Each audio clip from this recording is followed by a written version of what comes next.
तो टॉपिक है फिर से वही application of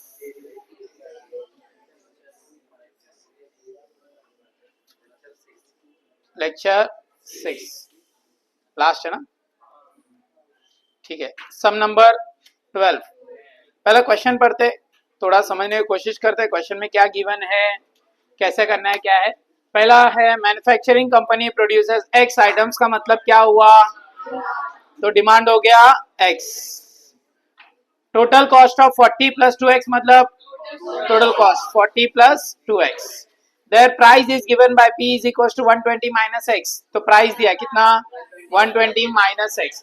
find the value of x for which revenue is increasing, easy. Profit is increasing, easy. बस लास्ट वाला पार्ट ना, also find the elasticity of demand बोला ना, उधर अपने को थोड़ा सोचना पड़ेगा। प्राइस दिया है तो अपने को सोचना पड़ेगा। तो पहला काम हम क्या करेंगे, रेवेन्यू के बारे में, प्रॉफिट के बारे में बात करेंगे। लास्ट पॉइंट हम लोग डिस्कस कर लेंगे। तो पहले गिवन लिखेंगे। गिवन क्या है, डिमांड कितना दिया, demand x, price p 120 minus x, उसके बाद total cost c is equal to 40 plus 2x। मेरे को रेवेन्यू इज इंक्रीजिंग बोला है पहला क्वेश्चन में, तो पहला मैं क्या लिखूंगा, रेवेन्यू के बारे में लिखूंगा। तो r revenue r is equal to price into demand. Profit into कौन बोल रहा है, प्राइस है, प्राइस p फॉर प्राइस है, प्राइस इंटू डिमांड। प्राइस कितना है 120x into 120 minus x into x, तो ये बनेगा 120x माइनस x, ये तुम्हारा रेवेन्यू है। तो differentiate with respect to x, तो dr by dx is equals to 120 minus 2x। Since revenue is increasing, इसका मतलब क्या, dr by dx is greater than 0, which means 120 minus 2x is greater than, which means 2x is less than 120। तो x is less than, मतलब 60 unit से कम produce करेंगे तो revenue कैसा रहेगा, इंक्रीजिंग रहेगा। उसके बाद प्रॉफिट के बारे में बात कर रहा है। सेकेंड बोला है प्रॉफिट, तो प्रॉफिट इज इक्वल, प्रॉफिट को किससे डिनोट करते हैं, pi, and given by revenue minus total cost. Revenue कितना है 120x minus x square minus total cost क्या है 40 प्लस 2x, तो ये बनेगा 120x minus x square minus 40 minus 2x, which is minus x square plus 118x minus 40. This is the value of pi. Now differentiate with respect to x. So d pi by dx is equals to d by dx of minus x square plus 118x minus 40. तो answer आएगा minus 2x plus 118. Since profit is increasing, तो d pi by dt dx is greater than 0, तो minus 2x is greater than 118, तो plus ना, plus 118 greater than 0, तो 2x उधर shift करो, तो 118 is greater than 2x, मतलब x is less than 59। तो x का वैल्यू 59 से कम, मतलब डिमांड अगर 59 से कम आएगा तो प्रॉफिट कैसा होगा, बढ़ेगा। और लास्ट वाला जो पार्ट है इलास्टिसिटी ऑफ डिमांड के लिए, तो उसने पहला गिवन में क्या दिया, देखो गिवन में दिया प्राइस इज 80। देखो इसको तुम लोग दो तरीके से कर सकते हो। एक तरीका क्या है, सबसे पहला प्राइस है, मतलब ये RA है, राइट, और तुमको R पता है कितना 120x माइनस एक्स स्क्वायर, तो इससे तुम लोग क्या निकाल सकते हो RM। बट एक प्रॉब्लम है, क्या प्रॉब्लम है, x के टर्म्स में आंसर आएगा, बट x के टर्म्स में नहीं चाहिए ना अपने को, किसके टर्म्स में चाहिए, नंबर। तो मैं क्या करूंगा, पहला ये निकालने से पहले प्राइस 80 दिया है ना, तो price is equal to 120 minus x करके इक्वेशन है, तो इसमें 80 पुट करूंगा, तो x क्या मिलेगा 40, मिल गया 40। x का वैल्यू मिलने के बाद अभी r है ना, r क्या है 120x माइनस एक्स स्क्वायर, उसमें से RM निकालेंगे। RM मतलब marginal revenue, marginal revenue derivation से आता है, याद है। तो what is the derivation of 120 minus x, 120 minus 2x, ये तुम्हारा RM का वैल्यू है। RM at x is equal to 40, 120 minus 2 into 40, तो आंसर क्या आएगा 40 आएगा, मतलब RM का वैल्यू 40, RA का वैल्यू 80। वी नो दैट, क्या पता है अपने को, Yes, RM is equals to RA into 1 minus 1 upon elasticity of demand. तो RM RA 80, 1 minus elasticity of demand 80 divide करेंगे तो आएगा half. 1 minus elasticity of demand, 1 minus 1 upon elasticity of demand is equals to 1 minus half. That implies 1 upon elasticity of demand is 1 upon 2. That implies elasticity of demand is 2. Easy, clear. Last वाला point समझा सबको. उसने क्या दिया? R A मतलब price है. Price की जगह पे 80 पुट करे तो एक्स मिला. एक्स क्यों फाइंड किए? क्योंकि मैं मार्जिनल रेवेन्यू निकालूंगा एक्स के टर्म्स में आएगा, तो मेरे को एक्स का वैल्यू चाहिए. इसके लिए एक्स फाइंड किया और एक्स पुट किए. फिर लास्ट में फॉर्मूला बेसिक डन. ये हो गया concept number 4, that is elasticity of demand. और लास्ट कंसेप्ट है which is MPC, MPS, APC, APS. देखो ये जो कंसेप्ट है ये प्रोबेबिलिटी वाले कंसेप्ट है. प्रोबेबिलिटी मतलब नॉट एग्जैक्टली प्रोबेबिलिटी, बट वो प्रोबेबिलिटी का कोएफिशिएंट्स होते हैं ना, वैसे कंसेप्ट है. मतलब इसमें कैसा है ना, marginal propensity to consume, marginal propensity to savings, average propensity to consume, average propensity to savings. मतलब ये जो टर्म्स हम लोग फाइंड कर रहे हैं ना, ये एक टाइप का कोएफिशिएंट्स है. याद है coefficient of range, coefficient of quarter deviation, ये सब फाइंड करते हैं ना, वैसे ही है. बस एवरेज और मार्जिनल के कोएफिशिएंट्स है. मतलब कितना प्रपोर्शन तुम खाते हो और कितना सेव करते हो. सी क्या है? कंज्यूम. एस क्या है? सेविंग. एक बार मार्जिनल, एक बार एवरेज. आई थिंक सो तुमको पता होगा एवरेज और मार्जिनल में कितना क्या फर्क है. एवरेज का मतलब ओवरऑल कितना खर्चा किए divided by number of units. मतलब हमको पर डे का समझो, तुम लोग 30 डेज में 10,000 रुपीज खर्चा किए. इसका मतलब पर डे तुम्हारा कॉस्टिंग क्या है वो निकालने के लिए एवरेज यूज कर रहे हैं. और दूसरा मार्जिनल, क्वांटिटी बेस्ड. मतलब हम पिछले मंथ से, मतलब आज कितना खर्चा किया, कल कितना खर्चा किया, वो दोनों का कंपैरिजन, डिफरेंस कंपैरिजन. क्यों? हर दिन सेम नहीं खाते ना. ऐसा कंपल्सन नहीं आज का खर्चा अगर 500 है तो कल भी खर्चा 500 ही हो. वेरिएबल हो सकता है. वो कब होगा पता है क्या? तुम्हारा सब चीज फिक्स है तो उनका फिक्स कॉस्ट है. मतलब कैसे? अभी तुम घर पे खाना बनाने जाओगे ना, सबका वेरिएबल होगा कॉस्ट.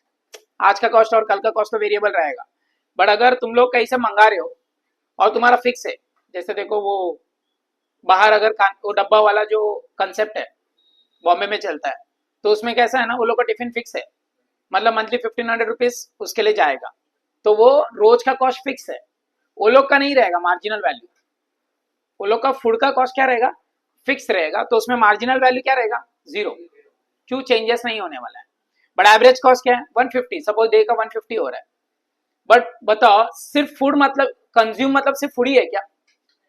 तुम्हारा सैलरी में कंज्यूम मतलब क्या क्या आएगा? क्लोथिंग है, शेल्टर है, तुम्हारा मिसलेनियस एक्सपेंसेस है, सब कुछ आएगा. सेविंग्स मतलब जो बचा है. अगर 10,000 रुपीज तुम अर्न कर रहे हो, 9,000 रुपीज तुम खर्चा कर रहे हो कहीं पे भी, वो सब कंजम्पशन में आएगा और 1,000 रुपीज सेविंग्स में. तो हमको अभी क्या करना है, देखो हमारे पास ना इनकम का इक्वेशन रहेगा, एक्सपेंडिचर ऑन कंजम्पशन. ये तुमको मिलेगा इक्वेशन के फॉर्मेट में. ये वाले पार्ट को एक बार डिवाइड करेंगे बाय एक्स और बाय एनी वेरिएबल, जो वेरिएबल है उससे डिवाइड करेंगे तो हमको मिलेगा एवरेज. क्या मिलेगा? Average propensity to consume. अगर इसी को मैं डिफरेंशिएट करूंगा विथ रेस्पेक्ट टू एक्स तो मुझे मिलेगा मार्जिनल. अभी क्वेश्चन मार्क आएगा, अगर ये कंज्यूम का मार्जिनल है, कंज्यूम का एवरेज है, सेविंग्स का एवरेज और कंजम्पशन कैसे निकालेंगे? बट किससे? क्या टोटल?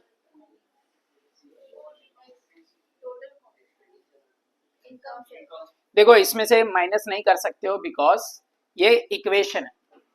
इनकम से भी माइनस नहीं कर सकते हो बिकॉज ये कोएफिशिएंट है. अरे ये क्या बता रहा है पता है? परसेंटेज बता रहा है. 30% खर्चा किया, 70% खर्चा किया, 40% खर्चा किया, ये भी क्या बता रहे हैं? परसेंटेज ही बता रहे हैं. तो तुम लोग किससे माइनस करना चाहिए? 1 से. 1 1 100% मतलब क्या होता है? 1 होता है. अभी मैं बोल रहा हूँ ये परसेंटेज में एक्सप्रेस कर रहा है, मतलब 59% होगा। सपोज 59% इज नथिंग बट 0.59, तो 1 में से 0.59 को माइनस करोगे तुमको आंसर मिलेगा 0.41। ये किसका आंसर मिलेगा? एपीएस का। किस में से? एपीसी में से। तो what is the formula for APS? MPS. मानोगे नहीं, ये जो सम है ये 4 मार्क का है, और पता नहीं बोर्ड वालों को क्या पसंद है, बट ऐसा लास्ट 10 इयर्स का तुम पेपर देखोगे कम से कम 6 बार 5 बार तो ये दिखेगा क्वेश्चन, और वो भी 4 मार्क वाले के सेक्शन में। तुम्हारे पास 3-4 ही है वैसे, 3 मार्क नहीं तो 4 मार्क, दोनों में से किसी एक में तो ये डालेगा। अगर उसको 2 ही टर्म्स पूछना है ना, सिर्फ एपीएस पूछना है, सिर्फ एमपीएस पूछना है, वो क्या कर रहा है? 3 मार्क वाले में डाल रहा है। चारों पूछना है 4 मार्क वाले में। इस बार भी आया फेब 2025 में, तो आने का चांसेस, चैप्टर का वेटेज ज्यादा है, 10 है। एप्लीकेशन ऑफ डेरिवेटिव सबसे हाई वेटेज वाला चैप्टर है सब चैप्टर्स में से, बिकॉज इसमें ही सबसे ज्यादा अलग अलग कंसेप्ट है। तो क्वेश्चंस का पूछने का चांसेस एमसीक्यू में ज्यादा होते हैं, क्वेश्चंस 3 मार्क वाले में ज्यादा हो जाते हैं, तो इसका वेटेज ज्यादा है, ऑप्शन के साथ 10 हो जाता है। तो ये चैप्टर हो गया तो 10 मार्क आ जाएंगे 40 में से।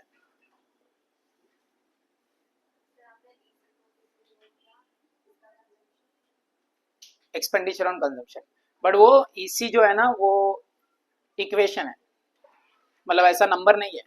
तुमको इनकम मिलेगा, देखेंगे समझेगा। ये क्लियर है सबको फॉर्मूला? चलो सम पढ़ो, तुमको समझेगा क्या है ये।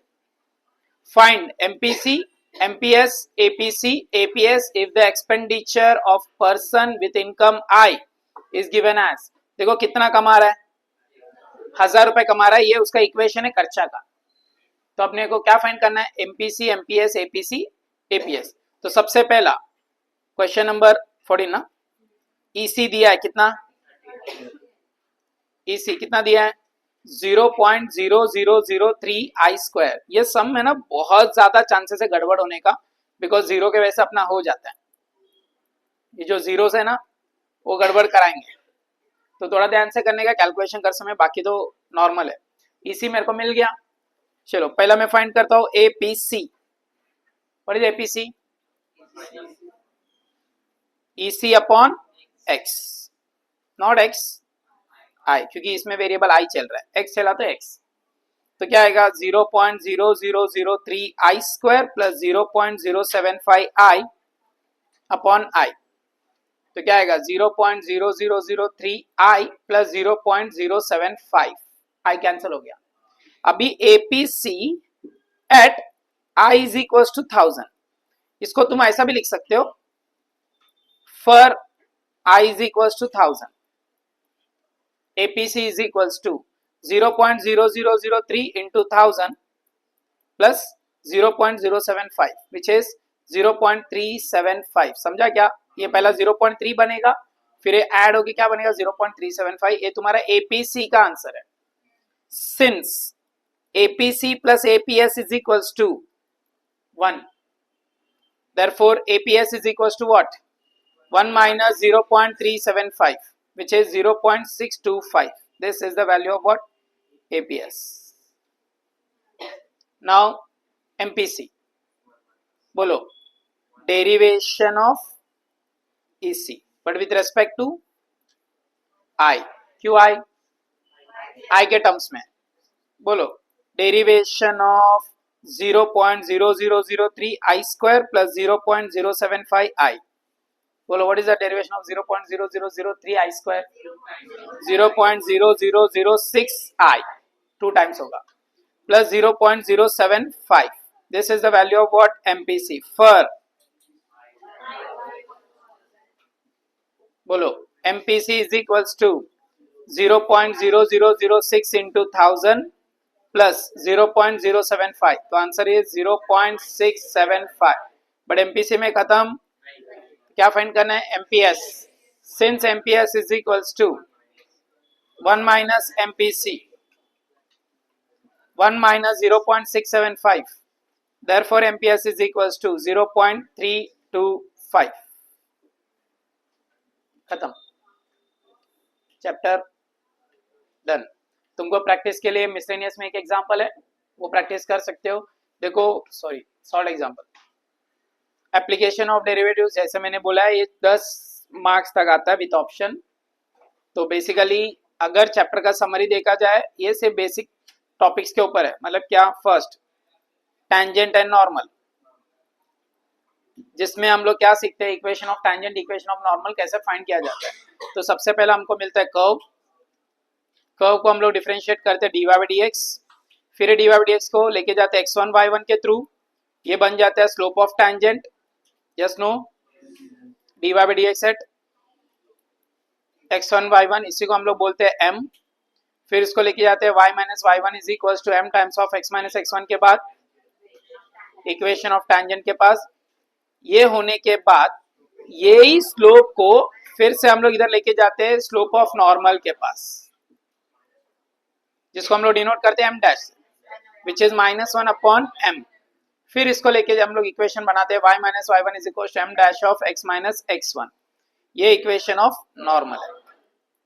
अभी देखो इसमें भी अलग अलग कंडीशंस थे, जैसे parallel condition, perpendicular condition. Parallel में क्या होते हैं, m1 is same as m2, मतलब दोनों का स्लोप सेम होते हैं। परपेंडिकुलर में m1 is equal to -1 upon m2। और कॉमन कंडीशन क्या है, मतलब पैरेलल और परपेंडिकुलर तो ठीक है, अगर ax plus by plus c is equal to 0 है, स्लोप ऑफ लाइन क्या होगा, yes minus a upon b। इतना कंसेप्ट तुमको पता होना चाहिए, किसके लिए, टैंजेंट एंड नॉर्मल के लिए। और सेकंड कंसेप्ट जो है बहुत इजी है, increasing and decreasing. Increasing and decreasing के लिए तुमको सबसे पहला मिलेगा f ऑफ x या y। तो हम पहले क्या करेंगे, इसको f डैश x फाइंड करेंगे या dy by d x find करेंगे। फिर दो केस आएंगे, एक आएगा इंक्रीजिंग जिसमें dy बाई डी एक्स या f of x greater than 0 होगा। दूसरा आएगा डिक्रीजिंग जिसमें dy बाई डी एक्स या f dash x less than 0 होगा। फिर उसके बाद ना अगर x का वैल्यू फाइंड करना है ना, तो अपने को कुछ चीजें करना पड़ता है, that is case 1 and case 2। ये कब करने का, जब ब्रैकेट्स आए तो। अभी केस 1 में बोलता है xy ग्रेटर देन 0, मतलब दोनों नंबर का मल्टीप्लीकेशन पॉजिटिव है, तो xy ग्रेटर देन 0, दोनों ब्रैकेट का वैल्यू ग्रेटर देन 0 है। तो इसमें दो केस फिर से करते हैं हम लोग, क्या, x is greater than 0 and y is greater than 0। दूसरा x is less than 0 and y is less than 0। x into y का वैल्यू लेस देन 0 है, एक पॉजिटिव दूसरा नेगेटिव, और एक नेगेटिव दूसरा पॉजिटिव। ये हो गया इंक्रीजिंग और डिक्रीजिंग का। बट ये भी याद होगा, इस सारे टर्म्स के लिए हम लोग फिर से स्पेशली ये सब पढ़े थे, क्या, price, P demand, X revenue, R which is price into demand, total cost, raw material cost, processing cost और transportation cost, profit, revenue minus total cost. उसके बाद average cost C divided by X, marginal cost DC by DX, average revenue R by X which is nothing but price, and marginal revenue DR by DX। ये सब terms भी हम लोग किए थे। उसके बाद कंसेप्ट है मैक्सिमा एंड मिनिमा। तो मैक्सिमा मिनिमा में सबसे पहला step f of x find करो, f ऑफ x से f डैश x निकालो, ये f डैश x को 0 बोलो, किसके लिए, फॉर एक्सट्रीम वैल्यूज। इसमें से दो सॉल्यूशन मिलेंगे x1 एंड x2। फिर ये f डैश x को डबल डेरिवेशन करो, राइट। फिर ये दोनों को मर्ज करके f डबल डैश x का आंसर एक बार x1 में देखो, एक बार x2 पे देखो। x1 का वैल्यू लेस देन 0 आए तो मैक्सिमा, और ग्रेटर देन 0 आए तो मिनिमा। और ये होने के बाद मैक्सिमम वैल्यू मुझे चाहिए तो f ऑफ x1 से आएगा, मिनिमम वैल्यू मुझे चाहिए तो f ऑफ x2 से आएगा। समझा। फिर लास्ट में इलास्टिसिटी ऑफ डिमांड है, which is an minus p upon d dd by dp। और RM is equals to RA into 1 minus elasticity of demand. और इसका nature, elasticity of demand is equals to 1, unitary, 0 और 1 के बीच में, relatively inelastic, और 1 से ज्यादा रिलेटिवली इलास्टिक। डन। फिर आज का concept APC EC upon X, APS plus APC is equals to 1, MPC differentiation of EC upon X and MPC plus MPS is equals to 1.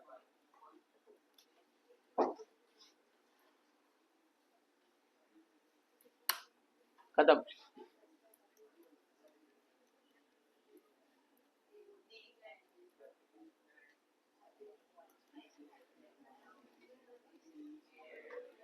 खुश? ठीक है, ये हो गया। अभी हम कल से मैक्स 2 करेंगे, आज नहीं करेंगे, आज मैडम को लेक्चर चाहिए तो फिर लेने दो, अभी क्या करेंगे। हाँ, लिखने के लिए टाइम दे रहा हूँ, ये 2 सम लिख के भी ले लो, उसके बाद ही मैडम चालू करेगी। कल से मैक्स 2 ना हम बोर्ड पे करने वाले, प्रोजेक्टर पे नहीं।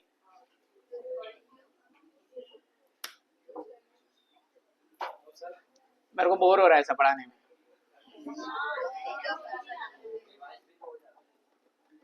देखो, तुम्हारा रिवीजन के चक्कर में मेरे को बोर हो रहे तो फिर सिलेबस हो। मैक्स 2 का वैसे जरूरत नहीं पड़ेगा, पहले बंद कर देता हूँ।